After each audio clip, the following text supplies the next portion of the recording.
Sir அதே மாதிரி sir இப்போ சில்க் ஸ்மிதா அவர்கள் இறந்ததுக்கு அப்புறம் நிறைய ஜேர்னலிஸ்ட், அதாவது ஒரு 5-6 வருஷம் கேப் விட்டதுக்கு அப்புறம் நிறைய பேர் வந்துட்டு அதை பற்றின விமர்சனங்கள் வந்து பேச ஆரம்பித்தாங்க.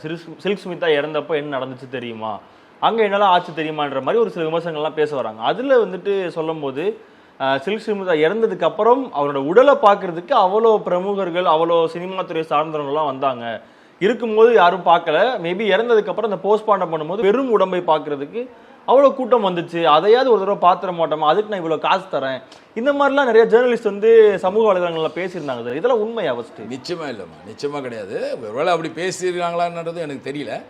அப்படியே பேசியிருந்தாலும் வந்து அதெல்லாம் வந்து உண்மையான செய்தியாக எனக்கு தெரியல. அது மாதிரிலாம் வந்து அவ்வளோ ஒரு கொடூரமான ரசிகர்கள் கிடையாது. அந்த அம்மாவுடைய உடலை பார்க்குறதுக்கு ஒன்றா வரலாம். அதாவது வந்து இறந்துட்டாங்க, இறந்ததுக்கப்புறம் ஒரு மலர் வளையம் வைக்கணும், ஒரு மாலை போடணும், இல்லை பார்த்து அழுவணும், இல்லை அவங்கள கடைசியாவது ஒரு முறை முகத்தை பார்த்துடணும்னு சொல்லி வந்த கூட்டம் ஏகப்பட்டது.